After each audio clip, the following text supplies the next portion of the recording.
All right. We're ready to rock and roll. This is, I got to tell you, I had an absolutely crappy day yesterday. I mean, you can hear me? I think I got one. I mean, it was just terrible. Everything that could go wrong went wrong, including while I was on the way over here getting rerouted because some guy was jumping off of a building on Flamingo and they shut Flamingo down.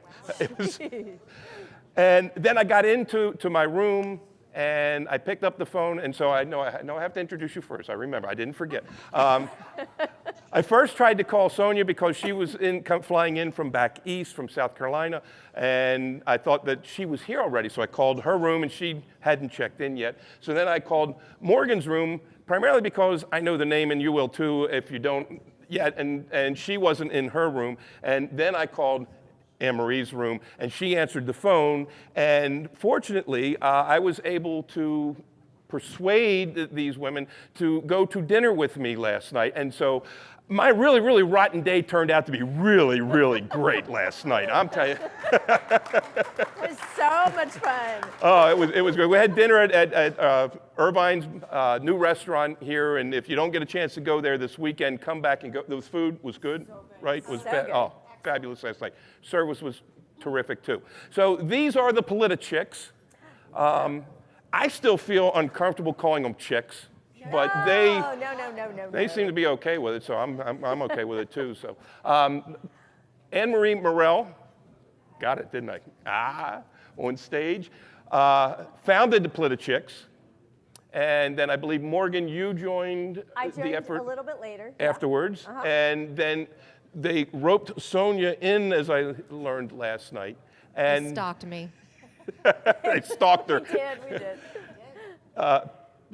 What they do is fantastic. We're going to talk about it. I'm going to let you explain exactly what Politichicks is, how it started, and what it did. And then we're just going to have a conversation, much like The View, I guess, right?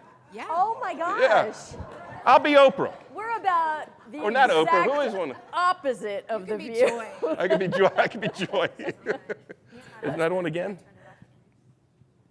Testing, testing. There you are. I think you just have to speak right into it, like an ice cream cone. Oh, I love ice cream. Yeah. So Anne-Marie, tell us about Politichicks. First of all, I'm going to do y'all a favor right now. This is called a salted caramel frappuccino. It is manna from heaven.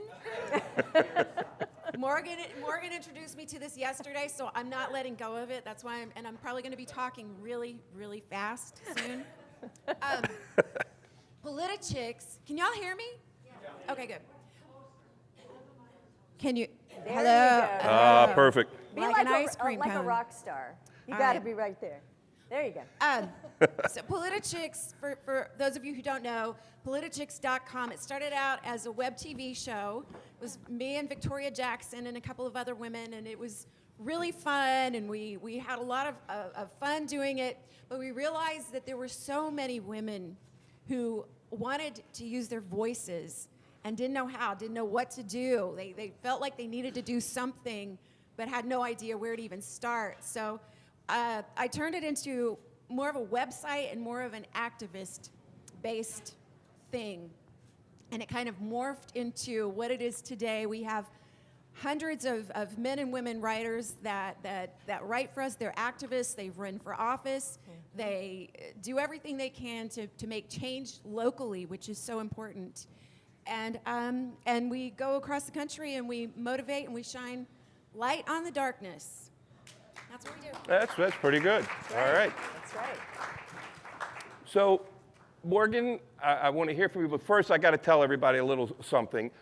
When I do candidate training, and I speak around the country and I do campaign training around the country, one of the things that I like to open up the speech with, or the remarks, is kind of get the audience involved and ask, what was your favorite show growing up? Does anybody here have a favorite show that they had when they were growing up? Nobody? What was yours, Ron?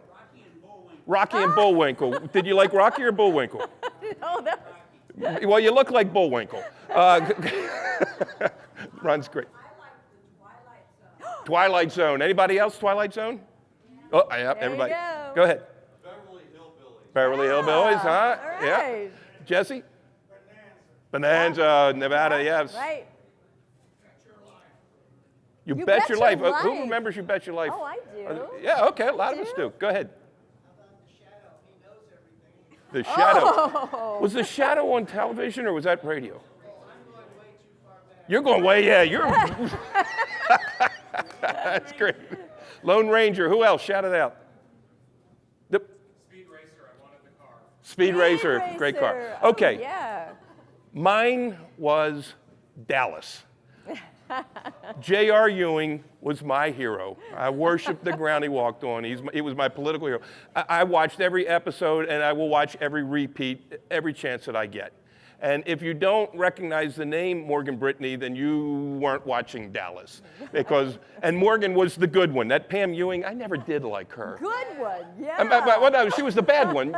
She was a No, goody I was- two-shoes. I was the bad one. You along were with evil. JR. Yes. Yeah, you were evil, and Yes. that's what I loved about you. So it's really a thrill for me. It was such a thrill last night for me to meet Morgan Brittany because I was such a huge Dallas fan. So Morgan, tell us a little bit about how you came out of the closet in Hollywood. Oh man, I'll tell you what, you guys, I'm so glad you're all here. This just shows how passionate people are about our cause and conservatism and everything, and I'm so proud to be a part of this. Just a lot of these You people. move that up a little bit. Oh, I can use your. Oh, we can I do use that. yours? Okay. Stereo. Can you guys hear me now with this one? Okay. Good. So a lot of you guys were talking about some of the shows that I used to do. I started in Hollywood as an actress in 1956. And I did TV shows. I did 3 episodes of the original Twilight Zone. I was Opie Taylor's girlfriend in the Andy Griffith Show. For those of for those of you who like that, worked with Clint Eastwood and Rawhide, Gunsmoke, all the wonderful westerns of the 1950s and 60s. I did The Birds with Alfred Hitchcock, the original. Yours, Mine, and Ours with Lucille Ball and Henry Fonda. Anne Marie can go on forever. She knows my resume better than I do. But I continued on after I was a child actress and went on to Dallas and Melrose Place and The Love Boat and Fantasy Island and all those great shows of the 80s. But what happened is I got very tired of going to the makeup trailer and listening to the liberal agenda during the Reagan years. I couldn't say anything because I knew that my job would be in jeopardy because Hollywood is full of diehard liberals. And they will fire you or they'll find a reason to write you out of the show if you have a different opinion than they do. So a lot of us in Hollywood had to keep very quiet and very silent in order to keep our jobs. That still goes on today, and it happens among the crew members, it happens among everybody. They have to keep quiet and not say anything. Well, I had a family. I had my 2 kids, been married for 36 years to the same guy, and I decided after a while that I'd had enough. And I remember Gary Sinise and David Zucker and a few other guys were starting an organization, Friends of Abe, out in Hollywood. And they were looking for outspoken conservatives and people who really believed in the greatness of America. But nobody was really able to speak out. John Voight did it, a few other people did it, but you pretty much knew your career was over if you did. But I decided at that point in my life that was much more important to me than working on a television show. Honestly, being a part of a group that really was not afraid and was really ready to stand up against liberalism and progressivism and the way we saw things going, I decided, you know what, I'm going to do this. And Sean Hannity had me on his show, on the Great American Panel on Sean's show, and as we were going live, he said to me, you realize your career in Hollywood's over after this. And I said, Sean, it's okay. It's fine.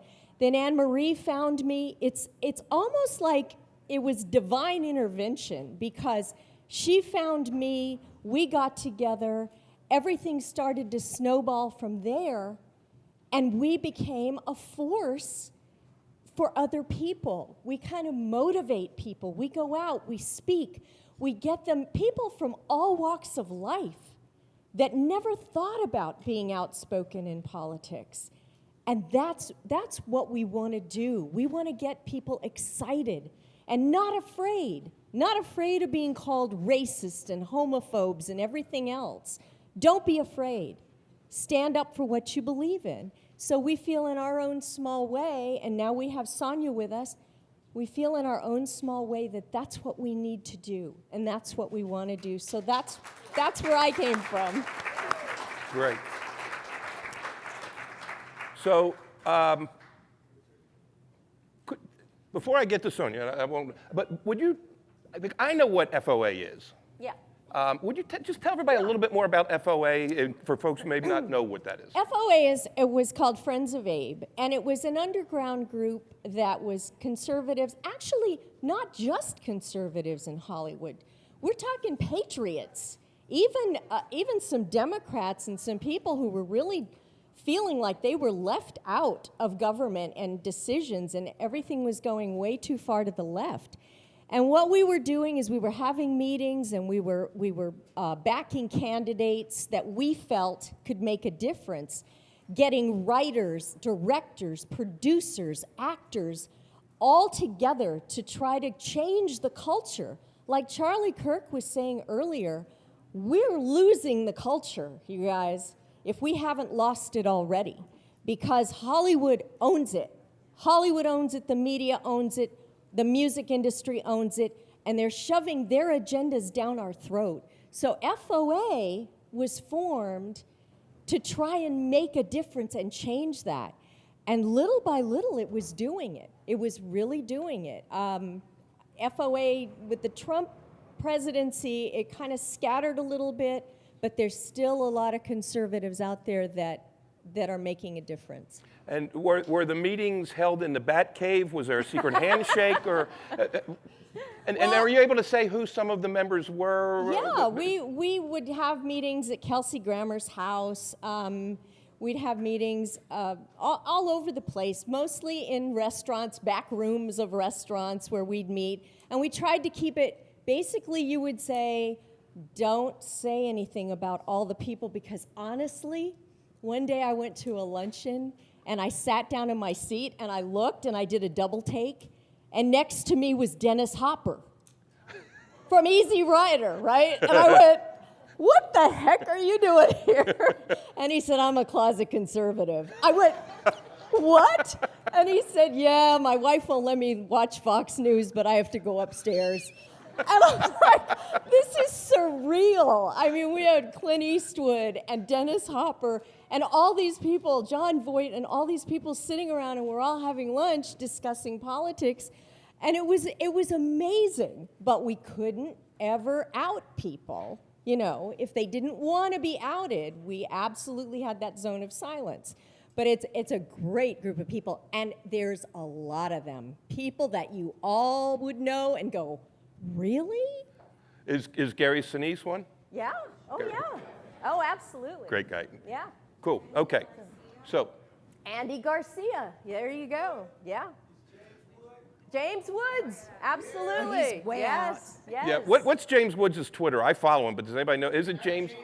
At James Woods? James Woods, yeah. If you're on Twitter and you're not following James Woods, you are really missing out. I mean, this guy is hysterical and he is great. Scott Baio, and Scott Baio is in talks to possibly run for governor of California. Can you imagine?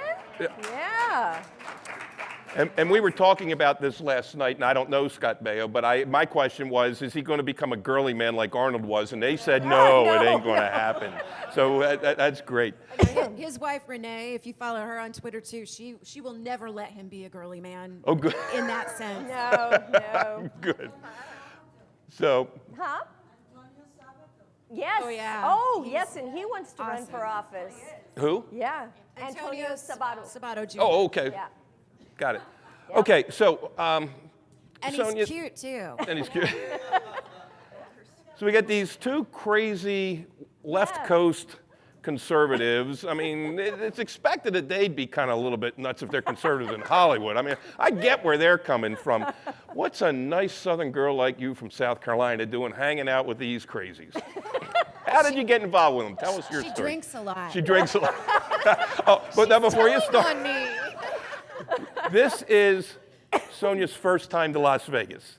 Yeah. Okay, so welcome, a warm welcome.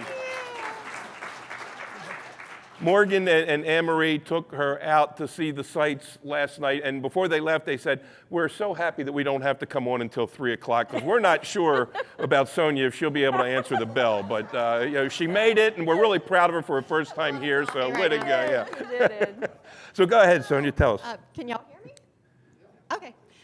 First of all, thank you all for being here and being passionate about this movement.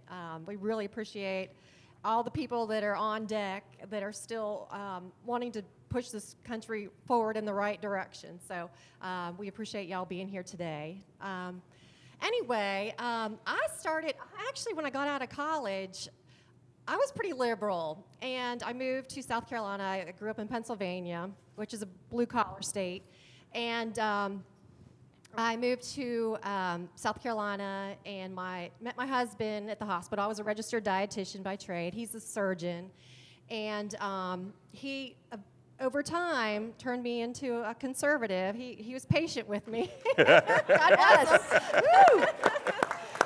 And now it's funny because he says, honey, you are more Southern than me, and you are more conservative than me. So anyway, he really had a lot do you to do say, with that. like, hi, my name's Sonya, I'm a recovering liberal? Yes. Is that how you, okay. Definitely. And I just, just watching things, especially, having children, seeing everything that was going on in our culture and politics, I didn't know how to shut up. And so, at first I resisted getting onto social media. I was like, I'm too busy for that, or that's stupid. And then I realized, everybody else was doing it, and not that I caved to peer pressure, but I decided, well, if I'm going to get on it, I'm going to use it for good. I'm going to try to use it to change people's minds.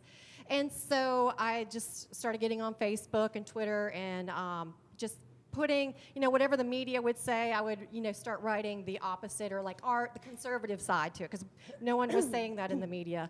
So and that's pretty much how I got started and how I met Anne-Marie. And I always knew when I met them or saw them online that we were all going to end up together.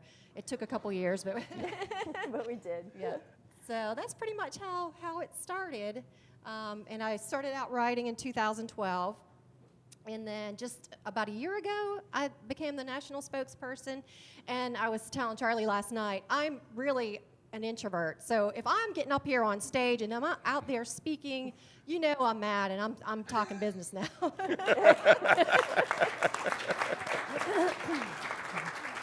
And she's so right, and we had that in common. I mean, people wouldn't think it because they've seen what I write and I am up on stage. I'm very introverted too. I mean, but we have something to say. No, it's true. What is it? Can't get anything past this crowd. I don't know. All right. That's so true. I am so shy by nature. I'm like you. Okay, so whose idea was it to write and put together this book? This was Anne-Marie. Okay, now this book is going to be available for sale. Yes. And you will We wrote autograph over in the afterwards? Okay, so tell us a little bit about the genesis of the book, and then I've got some that I already clipped. I want to ask specific questions, but just talk about the book in general. Morgan and I had already written one book together. It's called What Women Really Want. And I wanted to follow up with this one because it's kind of like chicken soup for the political soul in a way. It's a series of essays. They're not real long chapters. It's easy to follow if you want to help. It gives you easy ways to explain complicated issues to young people, to people who are indifferent or seem indifferent to politics. And it covers everything from Common Core education to Islam, religion, a little bit of everything. And I'm really proud of this because it's a compilation of regular folks across the United States. One of them is Michael Ingmeyer.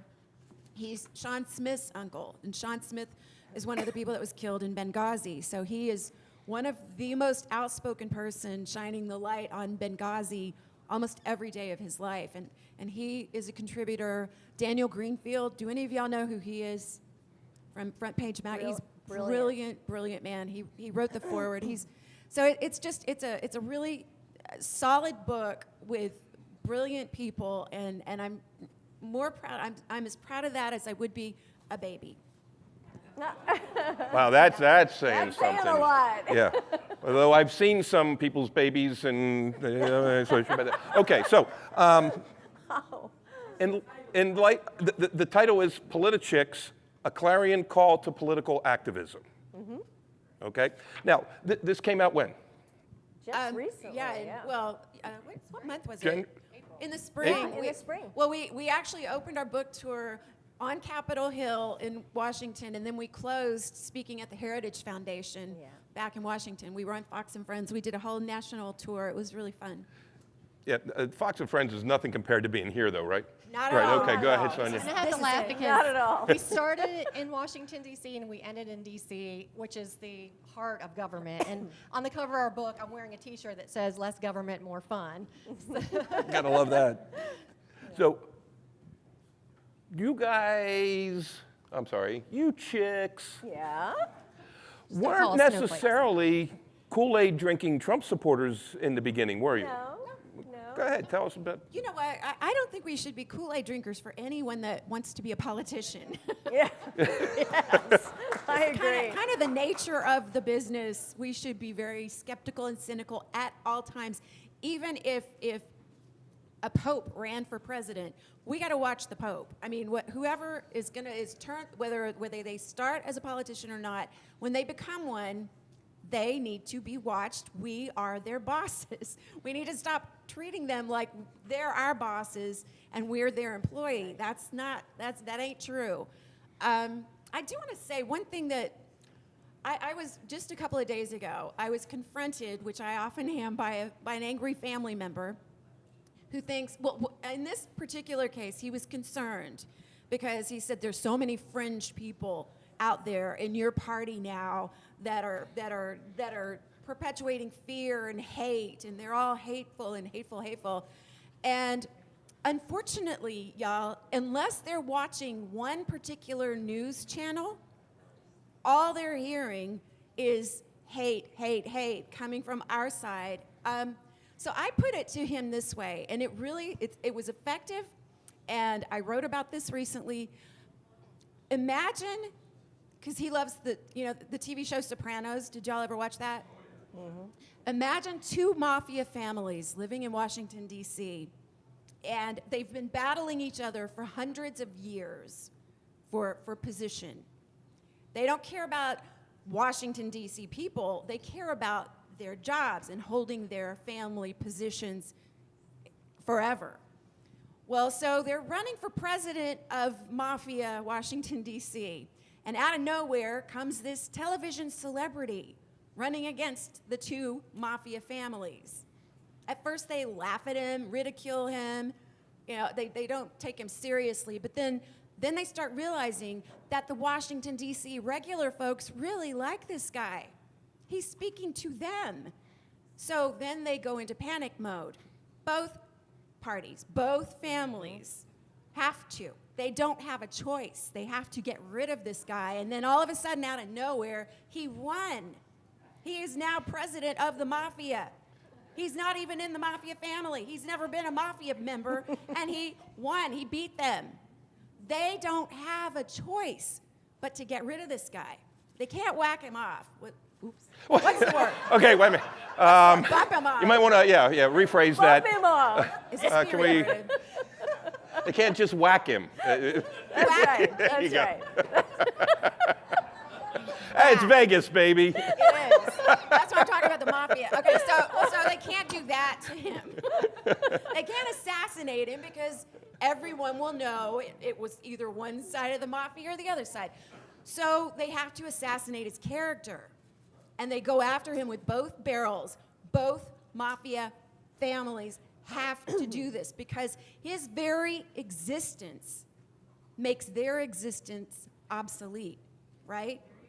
Mm-hmm. When I explained it that way, and I said, can you imagine these two political parties that are powerful, the most powerful people on planet Earth, with money and backers on both sides. Know it. If an outsider can come into and break up this mafia family, Republicans and Democrats, what good are they? Why even need politicians ever again, right? So even if Donald Trump could turn Washington, D.C. mafia into the Garden of Eden, they cannot allow him to succeed, right? They can't. Republicans or Democrats. If an outsider is allowed to succeed, yeah. So that's the main problem. But when I explained it that way, and I said, out of nowhere, suddenly, okay, it was my son, you really think Nazis all of a sudden are showing up out of nowhere? Where was the KKK 8 years during the first black president? If I was a member of the KKK, that's when I would have been out. I don't know. Yeah. It's almost like a really bad Tom Cruise movie. Nazis? What? Really? Think about it seriously. And when I put it to him that way, he was like, yeah, okay, yeah, I can see how he's not allowed to succeed. They are doing anything they can, and they'll continue. Both sides. Yep. Yep. Morgan? You know what Anne-Marie is saying is so true, because if you think about it, the Democrats right now don't stand for anything. They don't.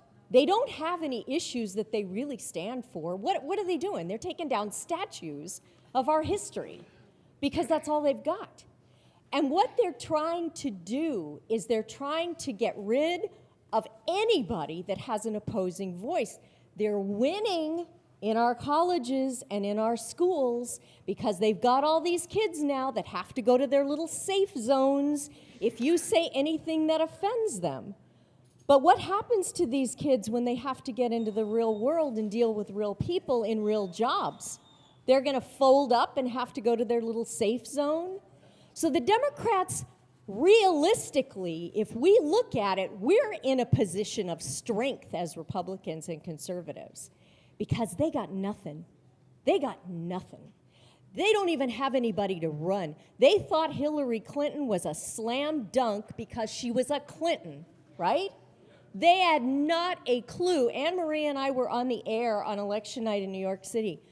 They laughed at us, made jokes about Donald Trump. Oh, where are you guys going to celebrate when he wins, right? And we're sitting there going, people, you may be surprised. Because we had been all over this country. We had talked to people. We saw the anger, and we saw the people who, when asked who they were going to vote for, said, I don't know, because they didn't want to say Donald Trump, right? Yep. They kept it to themselves, but when they got in the voting booth, who did they vote for? This blindsided the Democrats like they'd never seen before. Where did these people come from? It's the same thing in Hollywood when Mel Gibson did The Passion of the Christ, that film, and it made $300 million out of the gate. The studio executive said, who goes to movies like this? Who watches this stuff? They're clueless. They don't understand who we are. They don't know who we are. They don't care what we stand for. But we have the power, you guys. We have it. It was proven at the ballot box last November. We've got it. We cannot let it go. And we've got to fight back every time they call us names. They can take our history down. That doesn't erase it. It doesn't. Let them do whatever they got to do. That's all they've got. But I'm telling you, we have it. And the Democrats don't have anything. They don't even have anybody. Who have they got? Maxine Waters? I mean, seriously.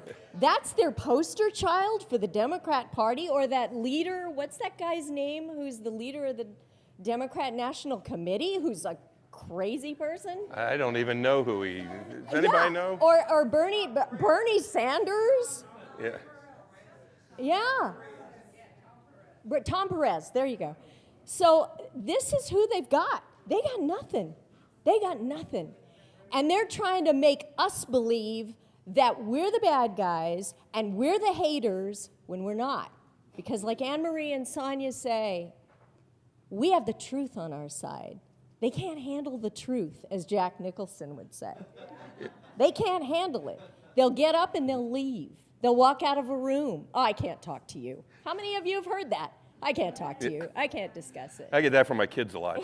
And to add to what Morgan said, you know, ever since the election, they have been doubling down. Yep. Why? Because we're winning. And it's like, now they've got even like social media. Facebook is trying to censor conservatives. Yep. And Twitter, Google, if you do a Google search, you know, they try to put like anything that's anti-conservative Yep. on the top of their search engine. You know, they're doubling down because they know that we're awake and we're winning. And that's why they want to shut us up so bad. They're trying to silence us. So we can't let them win. Nope, we're Now, not. I can't remember. We're Now, not I know gonna. you have children, and I know you have children. Morgan. do. Okay, so we all have children. Okay, so I'm going to get into the book, and if we have enough time, I'll open it up to the floor. But a couple yeah. things I want to Love to. hit on here, and one of them was, who was it? This was Emery. You wrote about this one, I think. Something about today's youth living in a thought bubble. I can't see The football field, crying and whining about their problems in public was never an option for the Texas boys. What about those Texas boys? Is it? But was this the chapter had something to do with participation trophies or something? Is yeah. that something you have an interest in of some kind? You might. Yeah, I want to know. I thought you might. Yeah, no, I'm a fifth generation Texan, by the way. I'm so proud of that. Thank you very much. My ancestors showed up in Texas 3 years after the Alamo. Thank goodness, because we may not have made it. I don't know. We've got a proud family. You know what? That particular chapter is all about my Texas upbringing. I mean, how many of y'all been to Texas?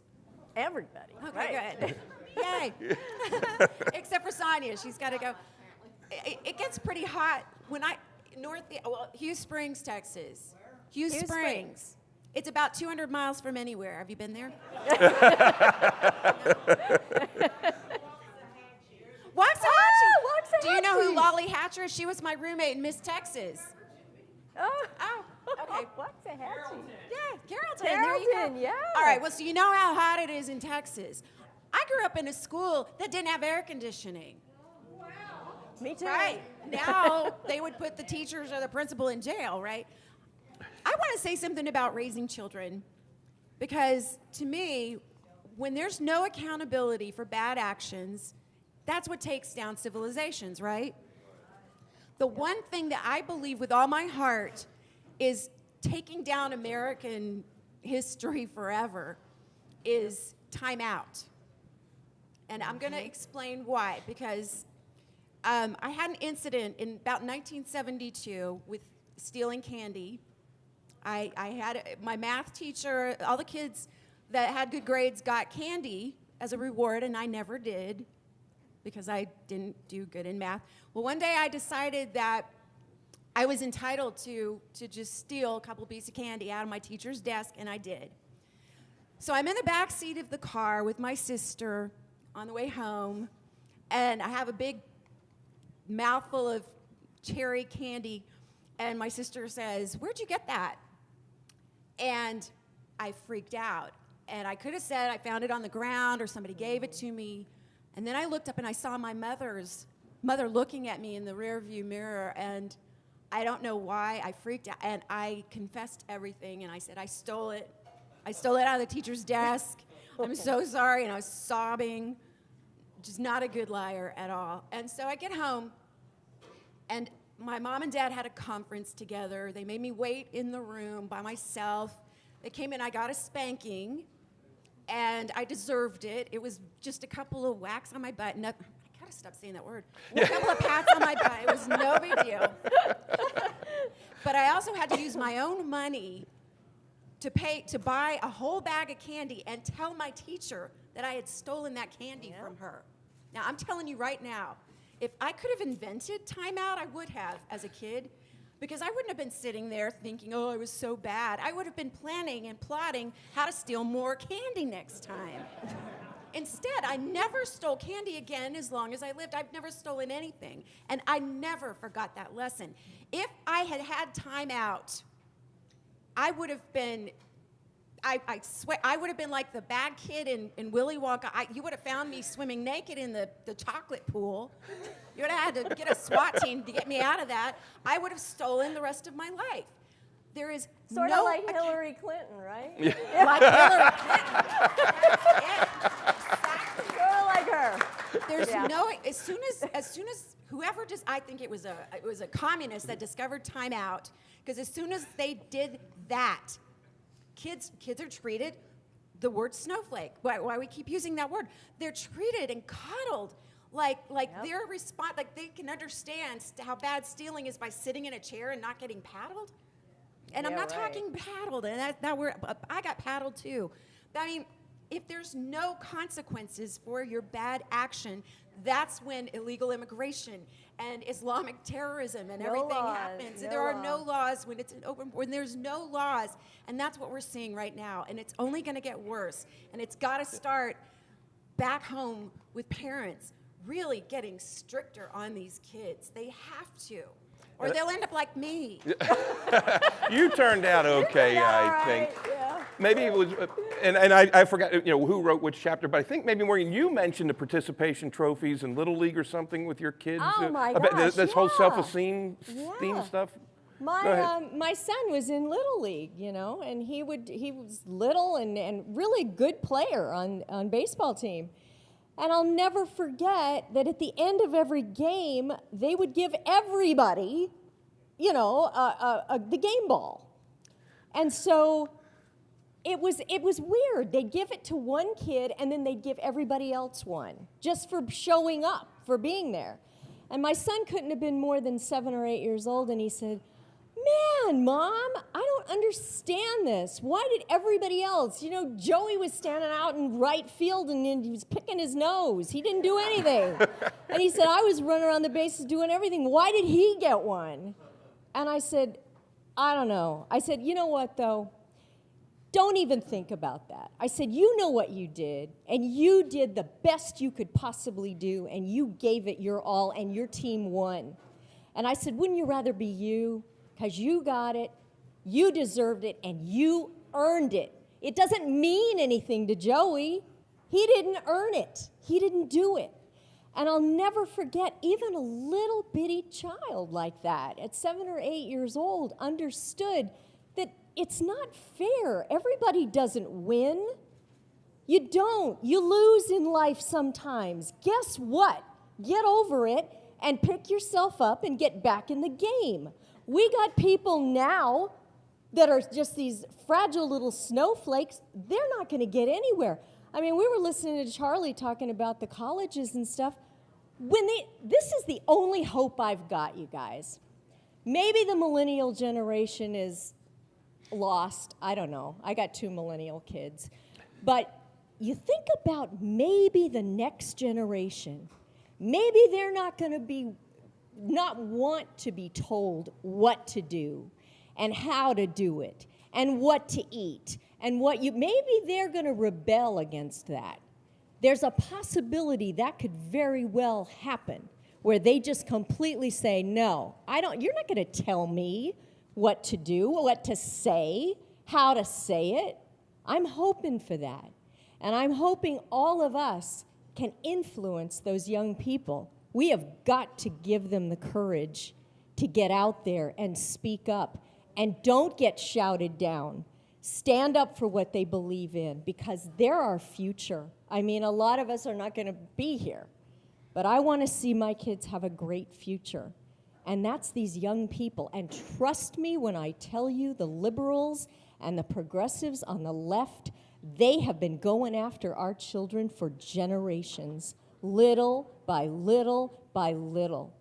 And they've got them when it comes to culture. These kids know Kim Kardashian, but they don't know who's vice president. I mean, have you seen the man on the street, Jesse Waters stuff? Do you see the stupidity in this country? They don't even know who fought in World War II. This is pathetic, but it is an orchestrated effort by the left to keep people stupid. And this has got to stop. They are threatened by intelligent people. They're threatened by the truth.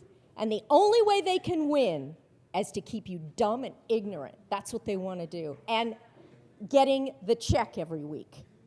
That's what they want to do. Thank you. So when you say that some of us won't be here. I in a won't few- be here.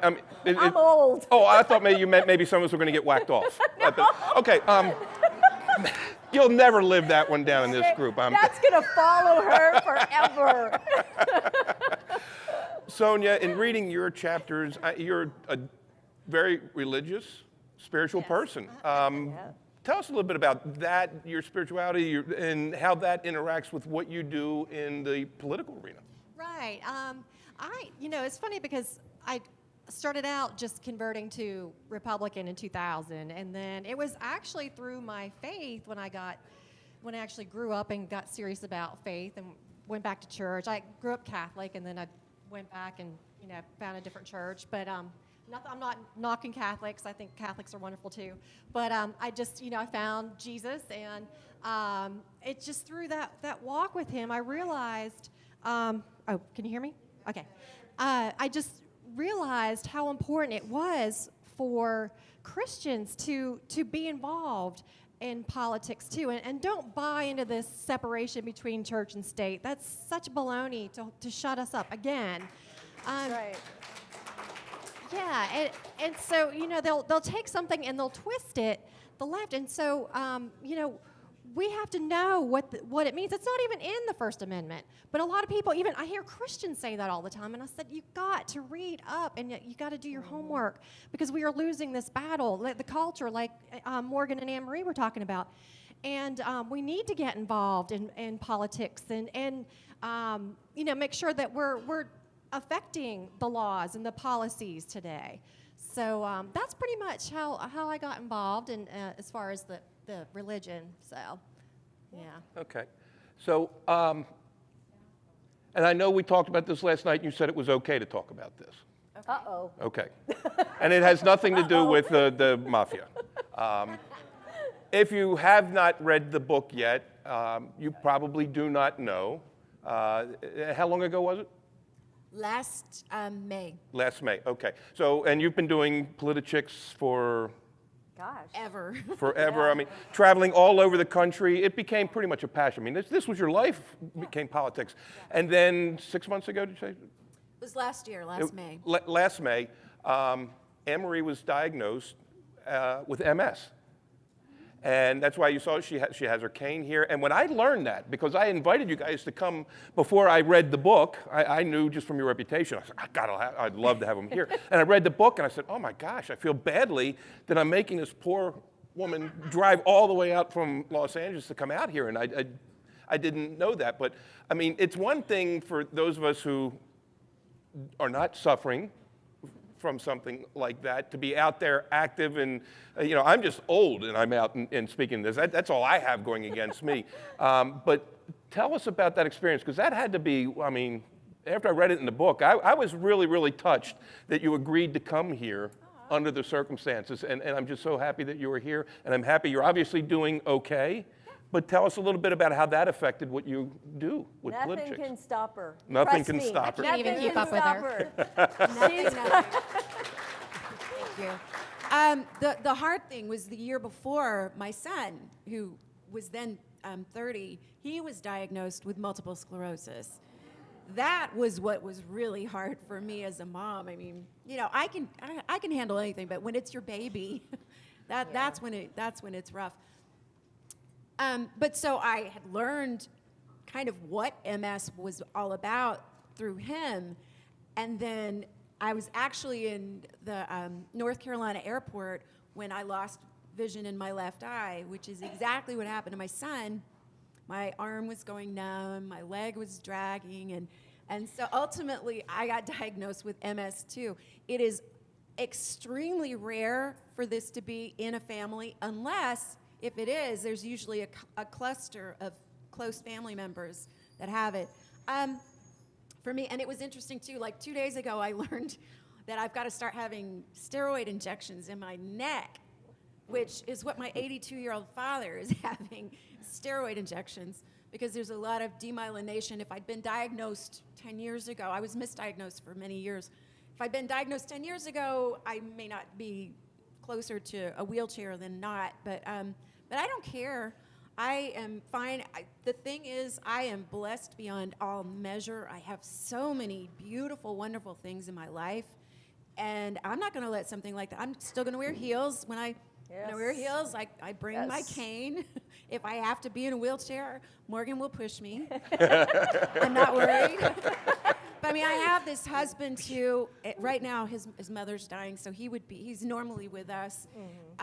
But I have a husband who, I don't know, I feel like he got the short end of the stick, and he loves me even more. Oh, no, he now does. it's weird. He does. Isn't it weird? He's great. He's a weird man. I don't understand him. I don't know, but that's so MS is just a thing. It's not going to take over my life, and I've got too many battles to fight and too many more important things than to let it get to me. Yes. Right. Can I So, say yeah, but something this about is, while you were talking about that, I just had, for some reason, this image of the two of you, two women coming out from Los Angeles. Thelma and Louise, for some reason, came to mind. We said that. We did. We said that driving up yesterday. Thelma and Louise, that's us.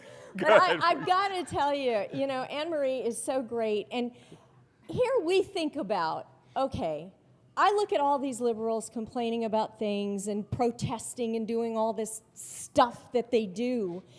And I'm thinking, there's all these people in Florida, in Texas, who've lost everything in their lives. There's people who have illnesses and they're fighting. But they're fighting and they're coming back. And they're not spending their time in masks with baseball bats trying to hurt other people. This is the difference, and it just makes me crazy sometimes because I look at Anne-Marie, and she's out there every single day. She gets up in the morning, and she does the website and all the articles and the writers all across the country, and we go on tour. We're going to Texas pretty soon. We're going to North Carolina. Sonya's with us. I feel like when I look at Anne-Marie, I think, I don't have any problems, I don't. I mean, really, realistically, I got a great life. Well, other than mental. Other than But that's what I'm saying. All these people that complain about all of this stuff, and it's like, you think, what are you doing, people? I mean, really, we should be a united country. We should fight for the best, not be separate and angry and hateful. And they're trying to paint us, all of us in this room, as the hate-filled people, and we're not. We're not those people. They will do whatever they can to try to do it, but we're not those people. We're the kind of people that fight on and fight for the good. So, like I said, I admire Anne-Marie so much for what she's done and with her son and everything, and it's amazing to me. I really, really appreciate her. I want to say one more thing real quick. When I was talking to my son about the mafia thing, another thing that, wow, I just lost it. You'll get it back. I totally forgot what I was about to say.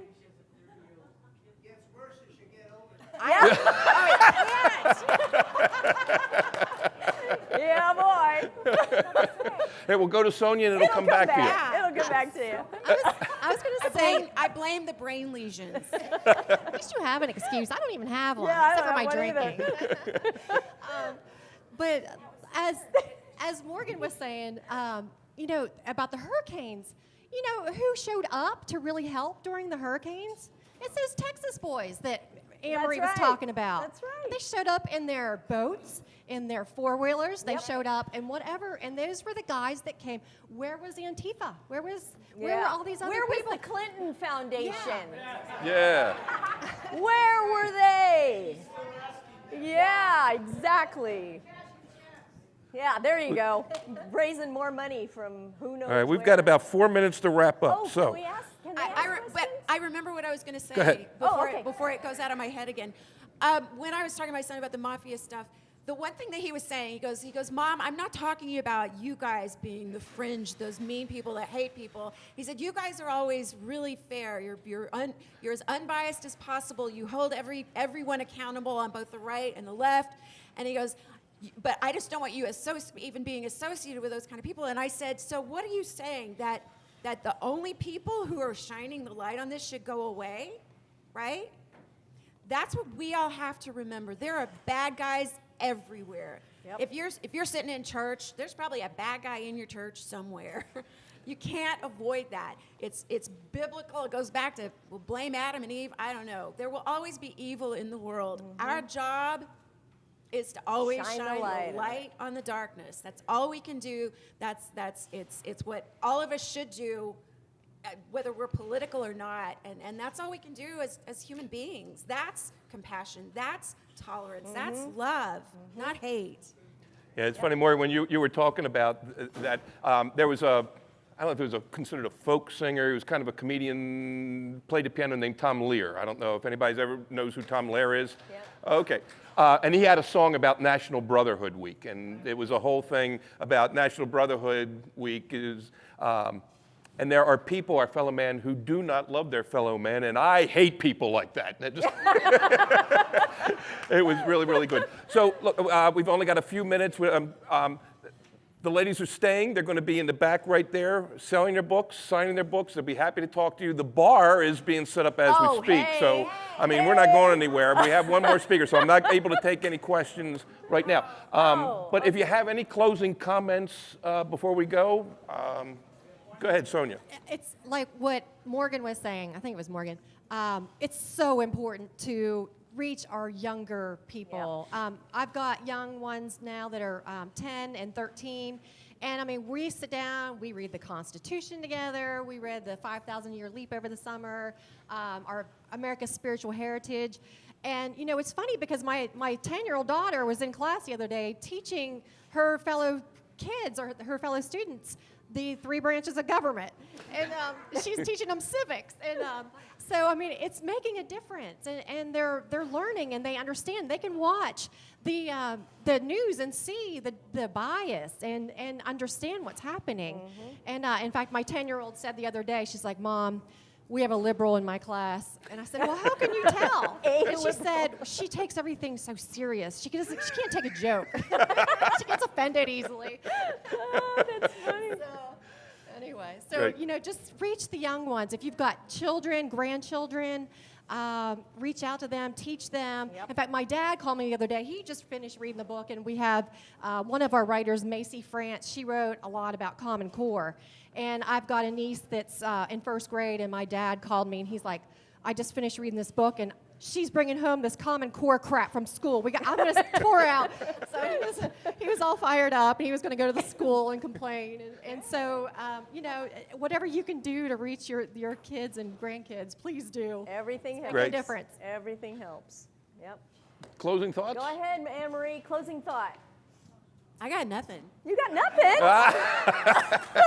Turning it over to the pro on my far right. She said it all. Listen, you guys, I played a bad guy, the meanest of the mean, on Dallas for 6 years. Killed Bobby Ewing, hero of all time, right?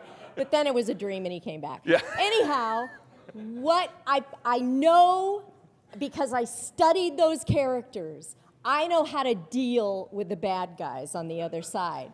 And I'm in the fight to win because I know who they are. And all of us know who they are.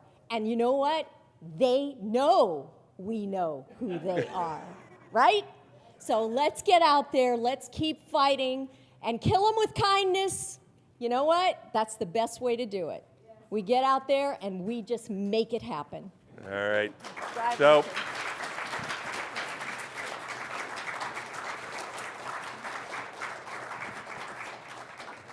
can you see why I had such a great time last night? Huh? I mean, wow, you guys. And we had alcohol last night. Yeah, And last one, yeah.